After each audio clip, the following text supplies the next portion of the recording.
Hello and welcome back to the channel, here for yet another league race. This time we're in the GFC league and we are going to Monaco. But once again, just before we get into the video, just like again a quick apology for the lack of videos this week. There are multiple reasons. Obviously CSGB, which should have gone up on Friday. The sprint race didn't happen as it was supposed to for unknown reasons. Well, I don't know what they were. I think something came up for the guys that run the league, so they couldn't run it. So next Friday will be a double upload. It'll be both GFC races from Italy and then wherever we're racing next week. And then this video is a day later, which again I apologise for. Apart from that, I think everything else went up when it was supposed to. So let's move on then into the video. Of course, heading to Monaco, so it's going to be a fun one. As we always do then, jumping into the qualifying session, you can see in the Renault this week. I've chosen this car because it was a nice stable car. I was comfortable driving. You can see we nearly put a setup on there, and then we went and looked at the weather. And it's a full wet race. We have 39 laps around the Monaco circuit in Monte Carlo in wet conditions. It was intermediates, just let you know that now, so it wasn't too bad to actually drive. There was no grip on the track whatsoever. At least I think it was inters. I don't entirely remember. So stick around till we get into the race and you can find out for yourselves. We're jumping in then onto the end on my first lap. You can see this is lap 2, that's because I validated my first lap. I cut turn 1, which is a little bit stupid, you know, the one place you can cut a corner around here. And I managed it on my first lap. We do a 1:10.7 for our first valid lap of the session, which was just P3 at the time, which then we dropped down to P5 just later on. But yeah, we chose at night as well. There was a vote out just before the race, pretty much saying would you rather race at night or at day. So obviously Monaco, you can race during the night. A couple people said they didn't want to, and a lot more people said yeah, let's do it, because it looks absolutely amazing, as you will see, especially when it's raining in the race. It honestly looks really nice. Of course, you can't really pay too much attention to it. Obviously, you guys will be able to get to watching this. You have to block out my annoying voice waffling on to just enjoy the visuals. You see, even now when it's dry, it still looks absolutely stunning in this game.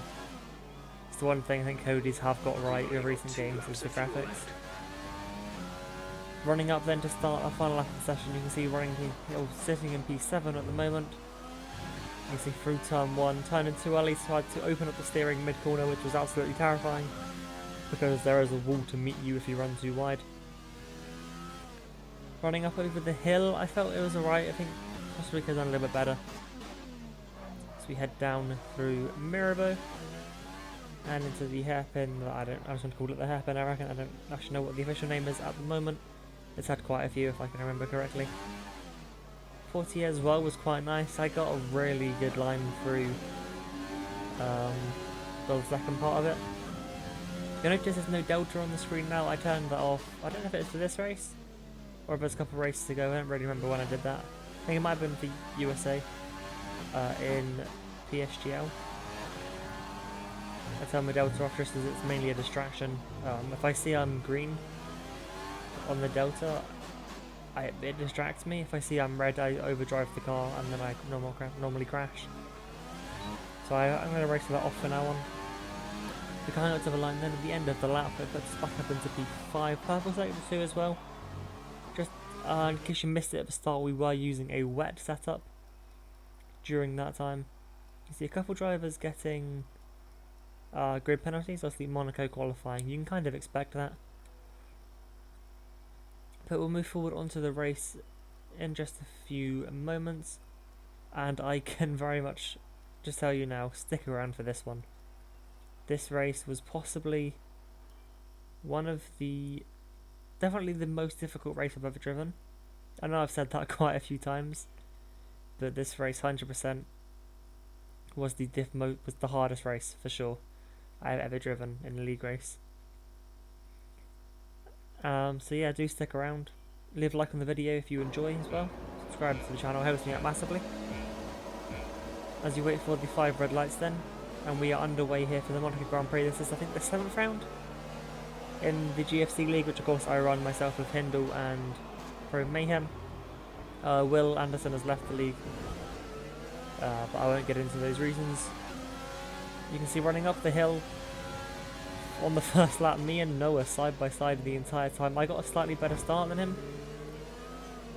Got alongside, and then he held it around the outside of turn 1, and then we were side by side here. He gets a big sort of tank slapper through Casino Square, which puts his car back on the inside, which then forces me to the outside.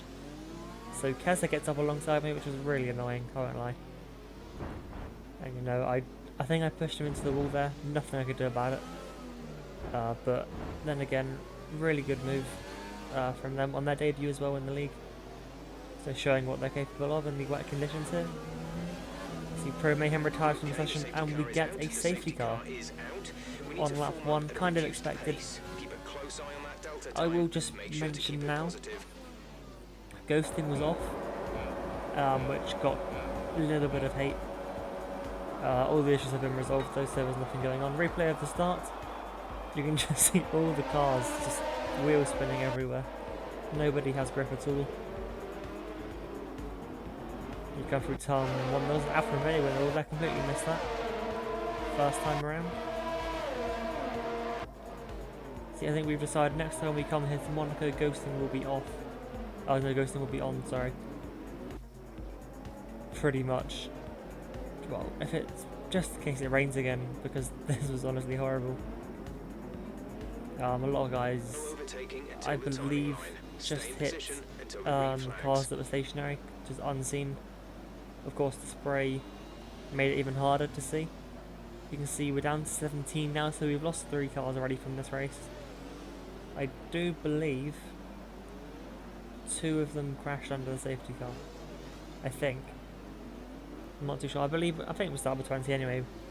Yeah, we did, because we had to say no to one of the reserves. We don't really have reserves here. You can see there as we get going, Jedi retires. He's gone off at the back, which puts us down to 16. And we're on lap 5. We haven't had a full racing lap yet. We're running back up the hill for the 2nd time at racing speed. Luckily we didn't have a car to run side by side with this time. Otherwise it might have been a little bit harder. Especially now that we're more into the race. And just see there, Keza tried to move there into Mirabel or Noah, but nothing really happened from it. And that's kind of it for this little sort of part of the race. Nothing happened to me, I was just chilling, running my own pace. However, onto the end of that lap, we don't get the full lap under green conditions. And the safety car has come back out on lap 6.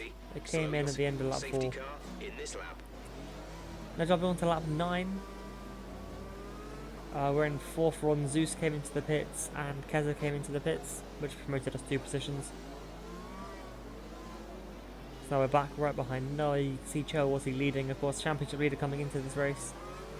Tom Robbo there in 2nd. Noah, myself, Joe Wisley, and then Luke Flano in P6. So looking pretty decent at the moment. As you can see, if we come into turn 1, Jay just gives us quite a hefty tap. Up the back, fair play to him though, he let off. Yes, he realised that wouldn't have been the cleanest way to get past, so he just gave up that position. Jumping further forward now onto lap 11. You can see Gaza retires into Sander Vought at turn 1, which was that a virtual safety car.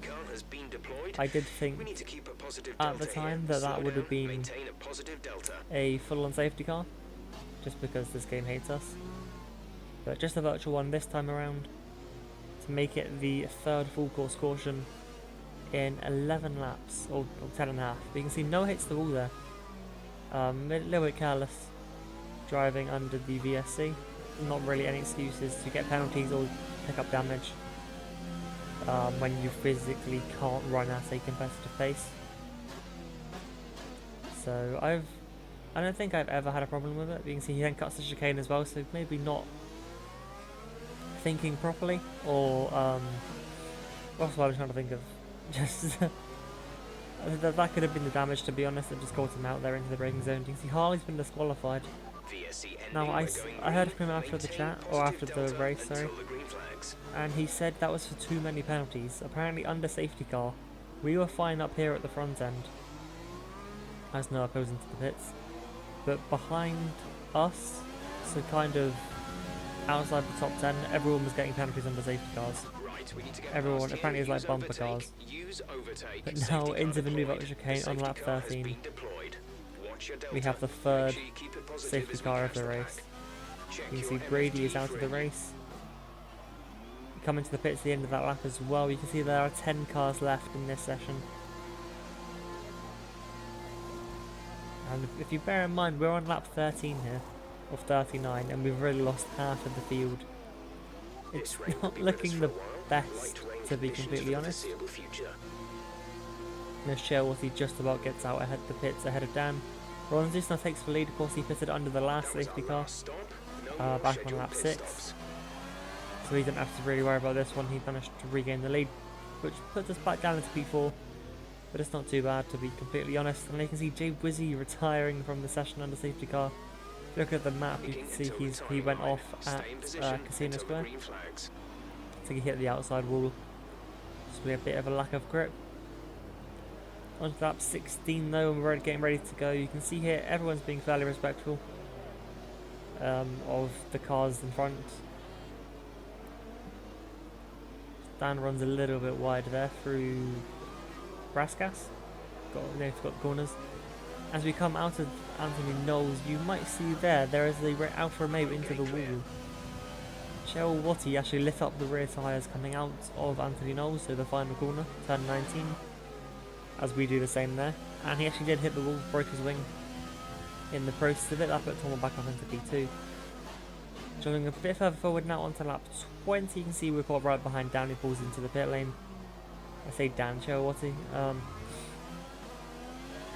forget you guys don't know some of their actual names, considering I do from like Discord or Twitter or whatever. I've seen it onto lap 23 now. We've caught up onto the back of Tom Robbo. I could get my words out, that would be a lot easier. I am recording this at 5:15 in the morning, so words don't come as easily as they would at another point in the day, but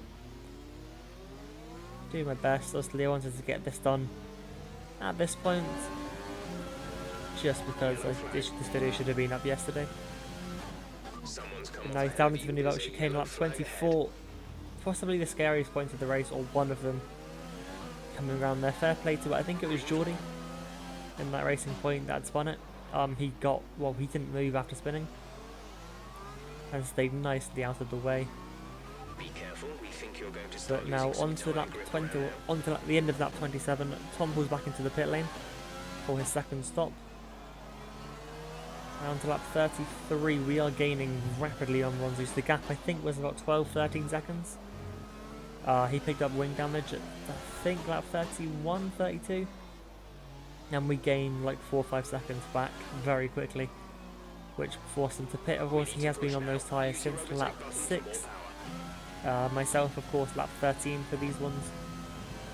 So my tyres were quite a bit fresher. They were about 8 laps newer than his. You see, I think he set about 3 or 4 consecutive fastest laps within those 6 laps. But we do, at the end here, in the very tricky conditions at Monaco, lap 39 off 39, through turn 19 of 19, we come out to the final corner to take the checkered flag to win the Monaco Grand Prix. And honestly, it felt really good that I was the only car that didn't get damaged. I asked Hindle after the race, of course, he streams these because I watched along on his Twitch channel, so go check that out. If you follow me on Twitter, you'll see him there, and you can get the links to the streams. So he also watches it. I did ask him, and he said I was the only car that didn't get damaged. I guess I'm just a bit different. But that'll be it for today's video. Hope you enjoyed. As I said, I apologise for the lack of videos recently. I'll try and get back onto where it was as soon as I can. But that'll be it. Leave a like and subscribe as well, it helps me out massively.